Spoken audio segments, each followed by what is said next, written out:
Dakwah Syria dan Jahriyah Rasulullah Shallallahu Alaihi Wasallam. Diketahui perjalanan dakwah Rasulullah dibagi menjadi dua periode yang memakan waktu tidak sebentar untuk masing-masing periodenya. Periode ini dibagi disesuaikan oleh tempat dakwahnya, yaitu periode Mekah yang berlangsung selama 13 tahun dan periode Madinah yang berlangsung selama 10 tahun. Pada periode Mekah, dakwah Rasulullah dibagi menjadi 3 tahapan, yaitu dakwah Syriah yang biasa dikenal dengan dakwah sembunyi-sembunyi, yang kedua dakwah Jahriyah yang biasa dikenal dengan dakwah secara terang-terangan, dan yang terakhir dakwah penyebaran Islam. Terjadinya pembagian tahapan ini pasti dikarenakan beberapa faktor. Seperti dakwah Syriah berlangsung selama 3 tahun karena situasi dan kondisi yang belum memungkinkan bagi beliau untuk berdakwah secara terang-terangan. Untuk melancarkan dakwah Syriah ini, beliau melakukan beberapa cara, diantaranya awal mulanya Rasulullah mengajak orang masuk Islam kepada anggota keluarganya dan sahabat-sahabat karib beliau. Nah, orang-orang yang pertama masuk Islam itu disebut asabiqunal awalun, atau yang terdahulu dan yang pertama-tama masuk Islam. Di antaranya seperti Ummul Mukminin Khadijah binti Khuwailid, Ali bin Abi Thalib, dan Abu Bakar Asy-Siddiq. Selama menjalankan tahapan dakwah Syriah, dakwah tidak dilakukan secara terbuka di pertemuan-pertemuan dan majelis-majelis umum, tetapi dilakukan berdasarkan pilihan atau seleksi.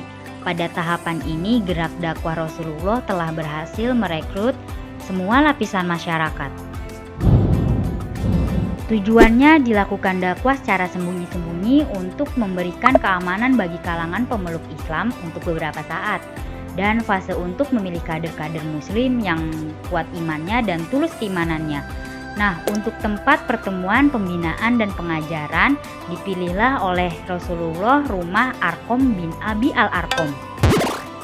Setelah selama kurang lebih 3 tahun Rasulullah berdakwah Syriah, maka tibalah Rasulullah berdakwah Jahriyah atau berdakwah secara terang-terangan. Tidak mungkin dakwah Jahriyah ini berlangsung secara damai. Pada perjalanan dakwah Rasulullah di tahapan Jahriyah ini banyak sekali kendala. Maka berikut beberapa ulasan yang terjadi pada tahapan dakwah Jahriyah. Yang pertama, Rasulullah menerima berbagai macam tekanan, seperti diantaranya Rasulullah diganggu, orang-orang yang masuk Islam disiksa, bahkan saat di Bukit Safa Abu Lahab menimpuk Rasulullah dengan batu.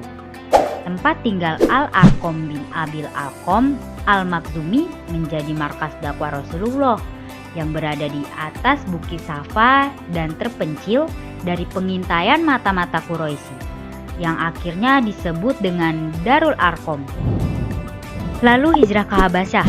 Dalam kondisi yang sempit dan terjepit, turun surah Al-Kahfi sebagai sanggahan terhadap berbagai pertanyaan yang disampaikan orang-orang musyrik. Dan turun juga surah Az-Zumar yang mengisyaratkan hijrah dan menyatakan bahwa bumi Allah ini tidak sempit. Lalu ada tipu daya muslihat Quraisy.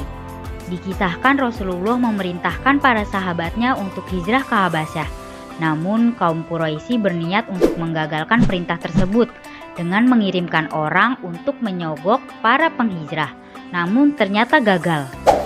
Bahkan pada perjalanan dakwah Rasulullah sampai ada ide untuk menghabisi Rasulullah yang digencarkan oleh kaum Quraisy. Namun karena 2 pahlawan yang gagah berani di kaumnya masuk Islam, yaitu Hamzah dan Umar, akhirnya Utbah bin Rabi'ah yang termasuk pemuka Quraisy berdiskusi kepada Rasulullah menawarkan berupa harta kekayaan, kedudukan, bahkan kerajaan. Tetapi Utbah bin Rabi'ah malah tercengang hingga tersujud setelah Rasulullah membaca surah Al-Fussilat ayat 1 sampai ayat 5. Intinya kunci kesuksesan dakwah Rasulullah adalah kesabaran dan ketabahannya. Beliau adalah sosok teladan bagi alam semesta. Kesabaran dan ketabahannya membuat beliau termasuk dalam nabi yang tinggi derajatnya di sisi Allah Subhanahu wa Ta'ala. Beliau bahkan termasuk nabi yang mendapat gelar ulul azmi.